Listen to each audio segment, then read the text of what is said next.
Welcome, friends.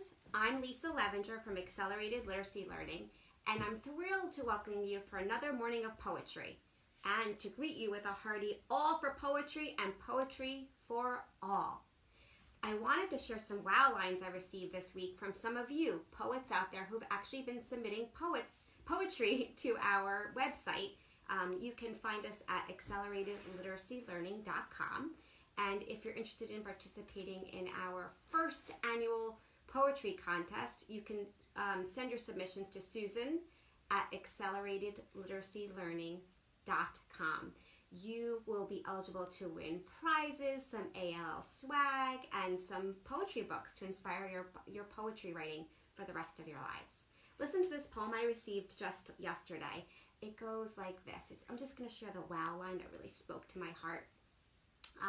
This student wrote a poem based on a cookie. She wrote, "Round chunks that smell like hope."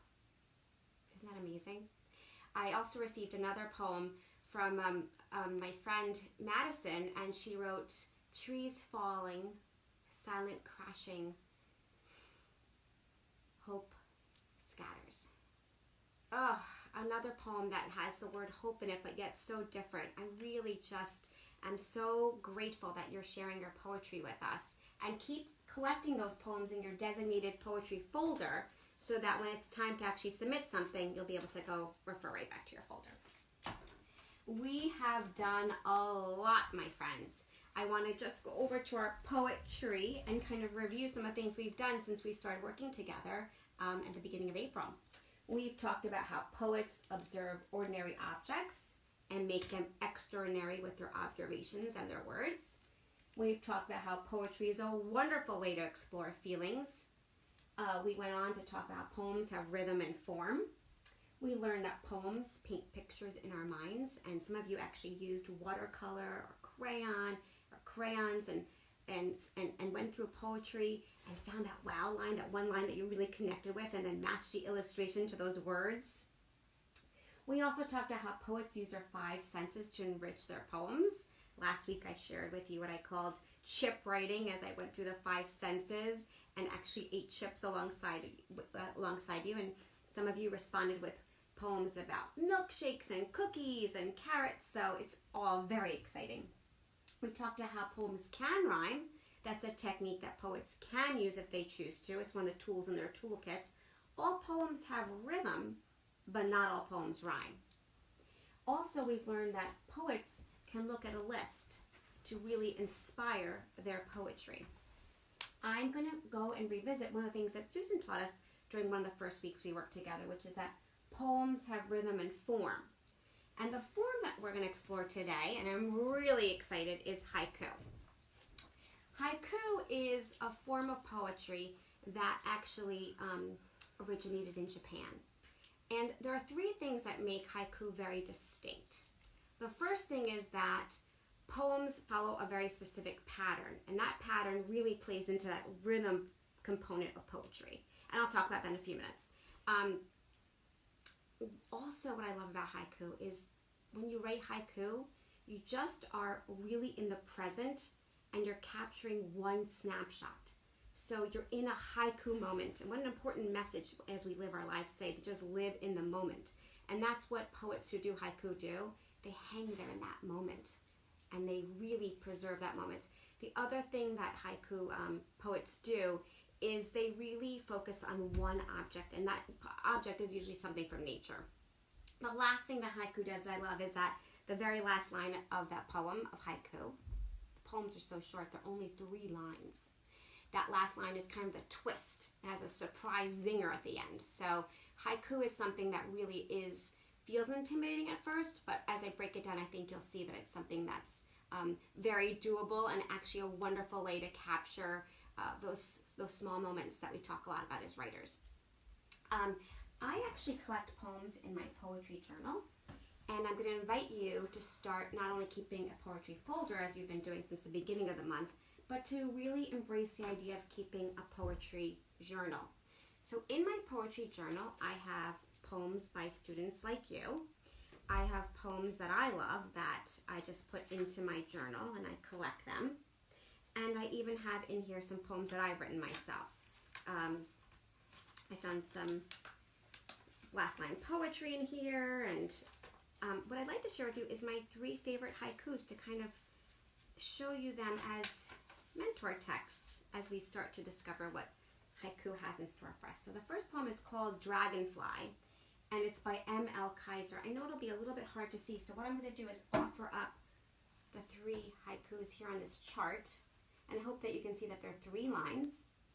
And what we're going to notice is that the first line, this is when I'm going to talk a little bit about the syllabification, has 5 syllables, so we'll practice that at the end. The second line will have 7 syllables, and the third line will have 5. So poetry, haiku poetry follows that pattern of 5, 7, 5. So the first poem is called Dragonfly. Dragonfly, shiny, wind up toys in flight, you dance among the cattails. The next poem I'm going to share is called An Empty Seashell. An empty seashell is full of stories, I'm sure, for all its tenants. The third poem is called The Silent Owl, and this one's by Maria Williams.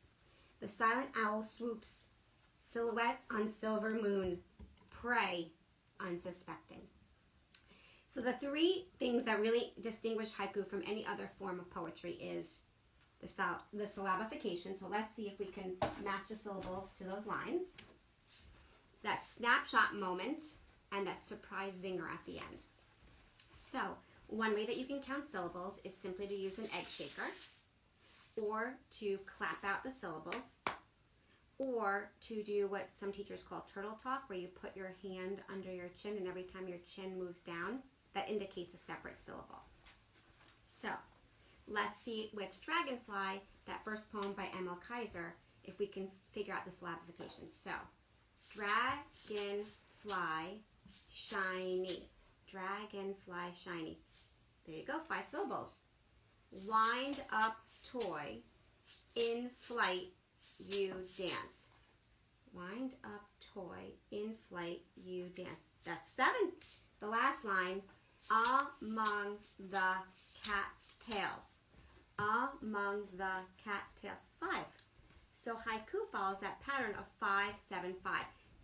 Did that poem focus on one moment, on one piece of something that the poet observed in nature? Sure. M.L. Kaiser must have seen a dragonfly that day and captured that one moment when the dragonfly with its beautiful wings was just hovering over that plant called a cattail. Let's practice and check out a poem written by a student just like you. His name is Eddie. He wrote a poem about a penguin. 3 lines, right? About a penguin, so it's something in nature. And let's see if it also captured a little bit of a zinger at the end. So, they skate on the ice. 5. Formally dressed, black and white. 7 lines, 7 syllables. Wobble, wobble, dive for fish. Another line with 5 syllables. I love that. That's surprise. Wobble, wobble, dive for fish. So, 3 things that make a haiku. Number 1, those syllables we just talked about and practiced. First line, 5 syllables. Second line, 7 syllables. Third line, 5 syllables. So that's the first thing that makes a haiku. The second thing that makes a haiku is just hanging there in that haiku moment, doing a snapshot, capturing it with those limited amount of words you have. Then the third thing that you do is you actually have a zinger, a surprise ending, a little twist, something that was unexpected. Yesterday, I was walking in my garden. It was a beautiful day, and it's just that time of the season where flowers are beginning to emerge. And among the first spring flowers that I see where I live is the forsythia. So I thought a forsythia would be a perfect thing to write about today in haiku because it's the beginning of spring. So one thing I invite you to do when you're doing haiku is to work with an index card. And the first thing you would do is just make 3 small dots. Okay? So those 3 small dots will remind you that there'll be 3 lines of haiku. You also may want to, on the other side of the dot, just remind yourselves about the syllables. Okay, so the first line is 5 syllables, then 7 syllables is for the second line, and then 5 syllables for the third line. So this is a really good way to just have a template for your haiku. Now, for modeling purposes, I'm not going to use the index card because it'll be a little harder to see. Instead, what I'm going to offer us is I'm going to do it on the whiteboard so that you can see a little bit better. So let's see. Okay, so grab my whiteboard and I'll do exactly what I did on the index card, which is do those 3 dots. And on the other side, just remind myself of the syllables. 5, 7, 5. Okay, and my poem is about a spring flower.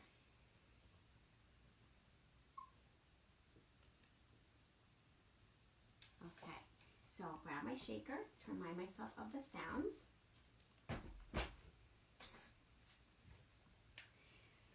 I'm going to take a good look at this. And yellow buds blooming. Okay, that's 5 syllables. So let me write that down. Yellow buds blooming. Okay, our next line of a haiku has 7 syllables. So thinking about my walk yesterday, that moment, and I felt very light because the sun was shining and I was outside and getting some fresh air and I was seeing different colors emerge. So I'm tempted to write something about spring because it's the beginning of spring. So spring embraces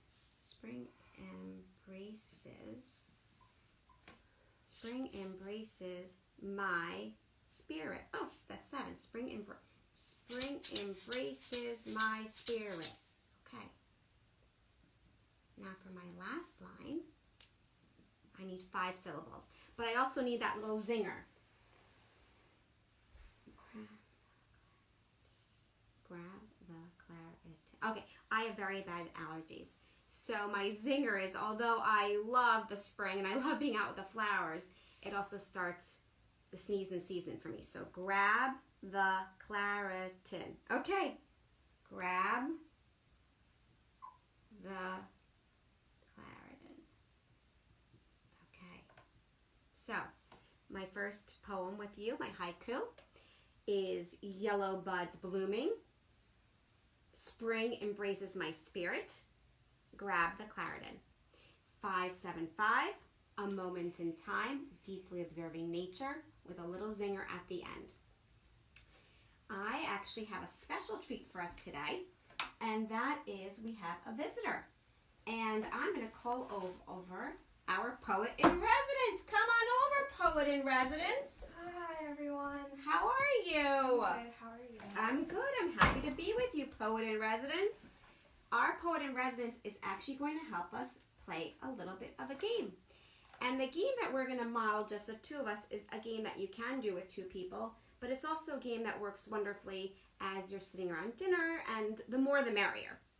So what we're going to do is, the first step is you will have a box with things from nature. Now, it may be easy for you to collect things from nature, and it may not be. If it's not that easy to find things around where you live, then feel free to grab a magazine and just cut out some pictures of things in the magazine that may inspire a haiku. So again, a moment in time and something from nature. So I think that, in fact, the cover of this magazine works beautifully. So I would cut out this picture of a plant and just throw it into my nature box. Now, if a magazine is not accessible to you, then feel free to just grab some pictures from online. National Geographic or Scholastic sometimes has some really great pictures of things in nature. Or the last idea you can do is just grab a bunch of index cards and write some words about nature and just put them into your box. So, poet in residence, what's something we might find in nature? A stream. A stream. Okay, so I'll write that word and just throw it into the box. So the nature box can be comprised of literally things from nature, the way I have here. Or you can do words or pictures from a magazine. So you have a lot of different options to create your nature box. So we will start our game off by first using our shakers. So do you have a shaker? Okay, we're ready. And the way I like to play this game is I use a ball. So if there's more than 2 people in the room, it's very easy to just throw the ball to that person. When they catch it, they have the power of poetry in their hands. And it's their turn to create a line from our, for their homemade and original work of a haiku. So we are going to pick something from the nature box. So poet in residence, will you just choose something that looks appealing to you? How about the pine cone? Okay, wonderful. We'll do a poem on the pine cone. I will do exactly what I did before, which is the 3 dots. And then a reminder of those syllables, the 5, 7, 5. So we'll start off with just doing that. On the whiteboard, we're using that to model for you. Of course, like I asked you before, you could always use the index card or a big piece of paper, but it's really important to remind yourself that there are just 3 lines in haiku. So, all right. Do you want to start us off with a profound observation? Sure. Okay, go for it. Brown, spiky, treasure. Brown, spiky, treasure. Love it. It's a deep observation of the pine cone. It's got those 5 syllables, and it's a moment in time. All right, so let me do a little bit of thinking here, because I have that 7 lines now. Okay, I've got the power of poetry in my hands now. I'm going to go with, falling from trees, gentle, falling from trees, gentle gift. Oh, okay, does that work? Will you shake it out for me? Falling from trees, gentle gift.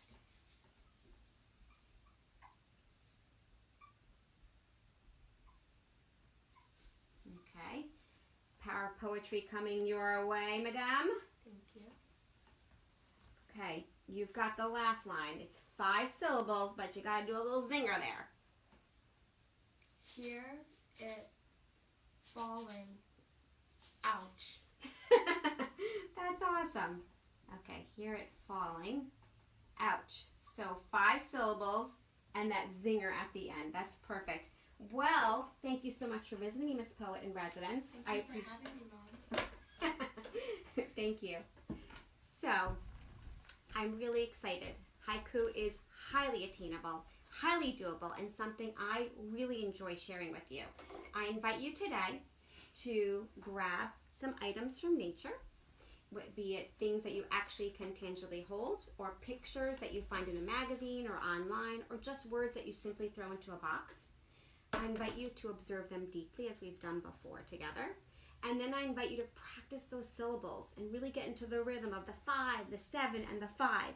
And don't forget that zinger line at the end. That's really what makes haiku unique. It gives it that little twist. It's something that's not usually done in poetry in this manner. And it also makes for just good writing in general. Thank you so much for our time together. Susan's going to be with us tomorrow. She's going to be exploring how wonderings can really inspire a poem. So she would love for you to bring a list of things you've been wondering about lately, and she'll be working with you on that tomorrow. I'd like to really invite you today to have many haiku moments. Those are moments where you're just living there, hanging out, enjoying, being super present, and capture those in your poetry today. And I'm also just very grateful that we've had this time together. So, as I always say at the end, be kind, be safe, and be hopeful. Bye, everybody!